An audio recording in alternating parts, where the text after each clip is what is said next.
ಗುರುವಾರ ರಾತ್ರಿ ನಿಧನರಾದ ಮಾಜಿ ಪ್ರಧಾನಿ ಡಾಕ್ಟರ್ ಮನಮೋಹನ್ ಸಿಂಗ್ ಅವರಿಗೆ ಶ್ರದ್ಧಾಂಜಲಿ ಅರ್ಪಿಸುವ ಸಭೆ ವಿರಾಜಪೇಟೆ ಪುರಸಭೆ ಸಭಾಂಗಣದಲ್ಲಿ ನಡೆಯಿತು. ವಿರಾಜಪೇಟೆ ಪುರಸಭೆ ಅಧ್ಯಕ್ಷರಾದ ಎಂಕೆ ದೇಚಮ್ಮ, ಉಪಾಧ್ಯಕ್ಷೆ ಫೌಜಿಯಾ ತಬಸ್ಸುಮ್, ಬ್ಲಾಕ್ ಕಾಂಗ್ರೆಸ್ ಅಧ್ಯಕ್ಷರಾದ ರಂಜಿ ಪೂಣಚ್ಚ, ಪುರಸಭೆ ಸದಸ್ಯರಾದ ಮತೀನ್, ಡಿಪಿ ರಾಜೇಶ್, ಮಹಮ್ಮದ್ ರಾಫಿ, ನಗರ ಅಧ್ಯಕ್ಷರಾದ ಮಾದಂಡ ತಿಮ್ಮಯ್ಯ, ಹಿರಿಯ ಕಾಂಗ್ರೆಸ್ ಮುಖಂಡರಾದ ಮಾದಂಡ ಪೂವಯ್ಯ, ಚಿಲ್ಲವಂಡ ಕಾವೇರಪ್ಪ, ಮಲೇಟಿರ ಬೋಪಣ್ಣ, ವಕೀಲರಾದ ನರೇಂದ್ರ ಕಾಮತ್, ಮಹದೇವ, ಮಂಜುನಾಥ ಹಾಗೂ ಪುರಸಭೆಯ ನಾಮನಿರ್ದೇಶಿತ ಸದಸ್ಯರಾದ ಮೋಹನ್, ಆತೀಫ್, ಹಮೀದ್ ಸೇರಿದಂತೆ ಕಾಂಗ್ರೆಸ್ ಕಾರ್ಯಕರ್ತರು ಪಾಲ್ಗೊಂಡಿದ್ದರು. ಸಂದರ್ಭದಲ್ಲಿ ಅಂದಿನ ಪ್ರಧಾನಿ ಶ್ರೀ ಪಿ ವಿ ನರಸಿಂಹರಾವ್ ಅವರು ಒಂದು ಮಹತ್ತರವಾದ ನಿರ್ಣಯವನ್ನು ತಗೊಳ್ತಾರೆ.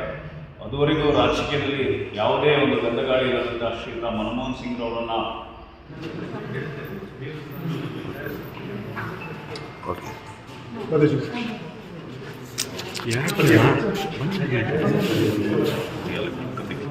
ಬುಕ್ ತಗೊಂಡು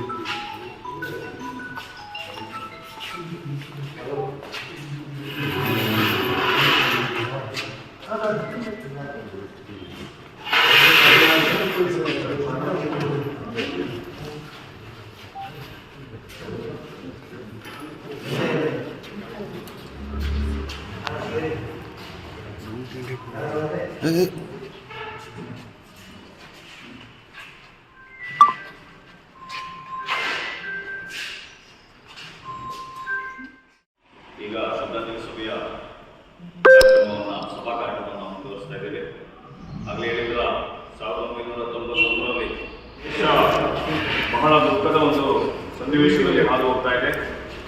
ಇಡೀ ದೇಶಕ್ಕೆ ತಮ್ಮ ಅಮೂಲ್ಯವಾದಂಥ ಆರ್ಥಿಕ ಸಲಹೆಗಳಿಂದ ಜೀವ ತುಂಬಿದಂತಹ ವಿಶೇಷ ಆರ್ಥಿಕ ತಜ್ಞರಂಥ ಇಡೀ ಪ್ರಪಂಚದಲ್ಲಿ ಖ್ಯಾತಿಯನ್ನು ಪಡೆದಂಥ ನಮ್ಮ ಮಾಜಿ ಪ್ರಧಾನಿ ಶ್ರೀಯುತ ಮನಮೋಹನ್ ಸಿಂಗ್ ಅವರು ನಮ್ಮನ್ನು ಅಗಲಿದ್ದಾರೆ. ಇದು ಕಾಂಗ್ರೆಸ್ ಪಕ್ಷಕ್ಕಲ್ಲ, ದೇಶಕ್ಕೆ ತುಂಬಲಾರದಂಥ ನಷ್ಟ. ಅಂತ ಒಬ್ಬ ಮಹಾನ್ ವ್ಯಕ್ತಿ ನಮ್ಮ ಪಕ್ಷದ ಕಾರ್ಯಕರ್ತರಾಗಿದ್ದು ನಮ್ಮ ಪಕ್ಷದಿಂದ ಪ್ರಧಾನಿ ಮಟ್ಟಕ್ಕೆ ಏರಿದ್ರು ಅನ್ನೋದು ನಾವೆಲ್ಲರೂ ಕೂಡ ಬಹಳ ಹೆಮ್ಮೆ ಪಡಬೇಕಾದಂಥ ವಿಚಾರ. ಇವತ್ತು ಶ್ರೀಯುತರ ಭಾವಚಿತ್ರಕ್ಕೆ ಪುಷ್ಪಾರ್ಚನೆಯನ್ನು ಮಾಡುವುದರ ಮೂಲಕ ನಾವು ಅವರಿಗೆ ಶ್ರದ್ಧಾಂಜಲಿಯನ್ನು ಅರ್ಪಿಸಿ ಅವರ ಕೆಲವು ವಿಚಾರಧಾರೆಗಳನ್ನು ನಮ್ಮ ಪಕ್ಷದ ಹಿರಿಯರು ಮುಖಂಡರುಗಳು ಮಾತನಾಡಲಿದ್ದಾರೆ. ಈ ಒಂದು ಕಾರ್ಯಕ್ರಮಕ್ಕೆ ಆಗಮಿಸಿರ್ತಕ್ಕಂಥ ಎಲ್ಲ ಕಾಂಗ್ರೆಸ್ ಪಕ್ಷದ ಮುಖಂಡರನ್ನ ಮತ್ತು ಕಾರ್ಯಕರ್ತರನ್ನ ಹಾರ್ದಿಕವಾಗಿ ಕಾರ್ಯಕ್ರಮಕ್ಕೆ ಸ್ವಾಗತಿಸುತ್ತಾ, ಅದೇ ರೀತಿ ಭಾಳಷ್ಟು ಒಂದು ಅವಶ್ಯಕವಾದ ಒಂದು ಸಭೆ ಅಂತೇಳಿ ನಾನು ಭಾವಿಸ್ತೀನಿ. ಕಾರಣ ಇಷ್ಟೇ, ಈಗಾಗಲೇ ಹೇಳಿದಾಗೆ ಭಾರತ ದೇಶದ ಒಂದು ಆರ್ಥಿಕ ನೀತಿ, ಅದರ ಸುಧಾರಣೆ ಬಗ್ಗೆ ಪಂಡಿತ್ ನೆಹರೂರವರ ಸಮಯದಿಂದ ಭಾಳಷ್ಟು ಕುಂಠಿತಗೊಂಡಿತ್ತು. ಆ ಸಮಯದಲ್ಲಿ ಪಿ ವಿ ನರಸಿಂಹರಾವ್ರವರು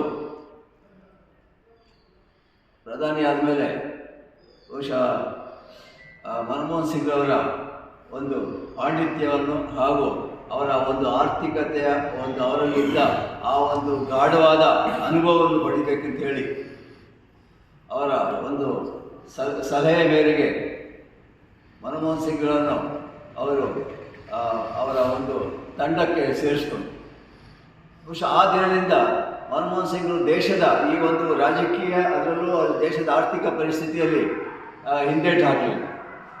ಅದಕ್ಕೂ ಹಿಂದೆ ಮನಮೋಹನ್ ಸಿಂಗ್ ಅವರು ರಿಸರ್ವ್ ಬ್ಯಾಂಕಿನ ಅಧ್ಯಕ್ಷರಾಗಿದ್ದರು, RBI ಅಧ್ಯಕ್ಷರಾಗಿದ್ದರು. ಅದು ಅಲ್ಲದೆ ವಿಶ್ವಸಂಸ್ಥೆಯಲ್ಲೂ ಅವರಿಗೆ ಹೆಚ್ಚಿನ ಒಂದು ಮಾನ್ಯತೆ ಇತ್ತು. ಒಂದು ಪ್ರಪಂಚದ ಕೆಲವು ಆರ್ಥಿಕ ತಜ್ಞರಲ್ಲಿ ಅವರಿಗೂ ವಿಶ್ವಸಂಸ್ಥೆಯಲ್ಲಿ ಒಂದು ಮಾನ್ಯತೆಯನ್ನು ನೀಡಿದರು. ಇದು ನಮ್ಮ ದೇಶಕ್ಕೆ ಸದ್ದ ಒಂದು ಗೌರವ ಅಂತೇಳಿ ನಾನು ಹೇಳಲಿಕ್ಕೆ ಇಷ್ಟಪಡ್ತಿದ್ದೆ. ವಿಶ್ವತಜ್ಞರಾಗಿ ಆರ್ಥಿಕ ಪರಿಸ್ಥಿತಿಯನ್ನು ಸುಧಾರಣೆ ಮಾಡಿದಂಥ ಒಂದು ಮಹಾನ್ ವ್ಯಕ್ತಿ ನಮ್ಮ ಭಾರತ ದೇಶಕ್ಕಲ್ಲ, ಇಡೀ ಭೂಲೋಕದ ಒಂದು ಮಾಧ್ಯಮದಲ್ಲಿ ಮತ್ತು ಗವರ್ನರ್ ಅವರು ಇದರಿಂದ ಗವರ್ನರ್ ಆಗಿ ಕೆಲಸ ಮಾಡಿದರು, ಭಾಳಷ್ಟು ಕೆಲಸವನ್ನು ಮಾಡಿದ್ದಾರೆ. ಅದರಿಂದ ಈ ಒಂದು ಅಗಲಿಗೆ ನಮಗೆಲ್ಲ ತುಂಬಲಾದ ನಷ್ಟ ಆಗಿದೆ ನಮ್ಮ ದೇಶಕ್ಕೆ. ಅದರಿಂದ ನಮ್ಮ ಕಾಂಗ್ರೆಸ್ ಪಕ್ಷಕ್ಕೆ ದೊಡ್ಡ ನಷ್ಟ ಆಗಿದೆ. ಕಾಂಗ್ರೆಸ್ ತುಂಬ ದೂರ ಕಾಲದಲ್ಲಿ ಭಾಳಷ್ಟು ಕಾಂಗ್ರೆಸ್ ಬೆಳೆದಿದೆ, ಕಾಂಗ್ರೆಸ್ ಜನರಿಗೆ ಒಳ್ಳೆಯದಾಗಿದೆ, ಎಲ್ಲರಿಗೂ ಒಳ್ಳೆಯದಾಗಿದೆ.